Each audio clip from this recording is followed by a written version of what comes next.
Alright, चलो बात करते हैं एक ऐसी चीज के बारे में जिसकी आजकल हर जगह चर्चा है। इंडिया को यूएस सैंक्शन से डर क्यों नहीं लगता? आपने शायद हेडलाइंस में देखा होगा, अमेरिका उन देशों पर सैंक्शंस लगाने की धमकी देता है जो रशिया के साथ बिजनेस करते हैं।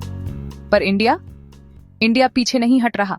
सच कहें तो इंडिया और रशिया की दोस्ती बहुत पुरानी है। दशकों का विश्वास, स्पोर्ट और partnership, military deals, energy projects, यहाँ तक कि मुश्किल ग्लोबल टाइम्स में भी।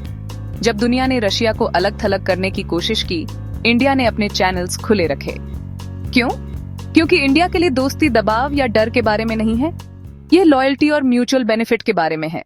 अब यहाँ बात दिलचस्प हो जाती है। यूएस अपनी धाक जमाना पसंद करता है। अगर कोई देश वह नहीं करता जो वॉशिंगटन चाहता है, तो धमकियां आती हैं, सैंक्शंस, रेस्ट्रिक्शंस, वार्निंग्स।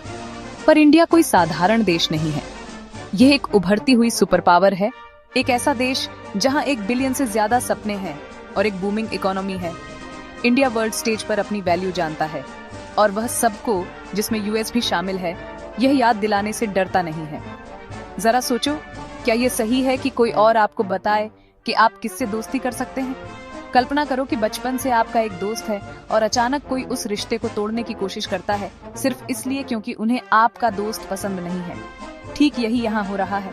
इंडिया कह रहा है, नो थैंक्स, हम अपने दोस्त खुद चुनते हैं। और फिर ट्रंप है। ईमानदारी से कहें तो डिप्लोमेसी और दोस्ती उनके बस की बात नहीं है।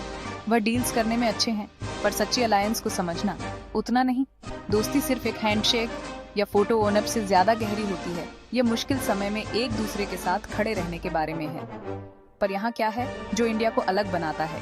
यह सिर्फ नॉस्टैल्जिया या पुराने रिश्तों के बारे में नहीं है। इंडिया अपने रास्ते पर कॉन्फिडेंट है। यह मॉडर्नाइज कर रहा है, इनोवेट कर रहा है और बाउंड्रीज को पुश कर रहा है। दुनिया को इंडिया की जरूरत है, उसके मार्केट्स की, उसके टैलेंट की, उसकी लीडरशिप की। और जब आप इतने जरूरी होते हैं, तो आप धमकियों के आगे नहीं झुकते। आप नेगोशिएट करते हैं, आप अपनी बात पर अड़े रहते हैं, और आप वही करते हैं जो आपके लोगों के लिए सबसे अच्छा है। तो अगली बार जब आप यूएस सैंक्शंस के बारे में सुने, याद रखना, इंडिया को चिंता नहीं है। रशिया के साथ और एक सुपर पावर फ्यूचर आगे, इंडिया अपना रास्ता खुद बना रहा है। और यह कुछ ऐसा है जिसकी रिस्पेक्ट करनी चाहिए। सुनने के लिए धन्यवाद। अगर आपको यह दिलचस्प लगा, तो इंडिया की पॉलिसी मूव्स और ग्लोबल फ्रेंडशिप्स के बारे में और इनसाइट्स के लिए सब्सक्राइब करें।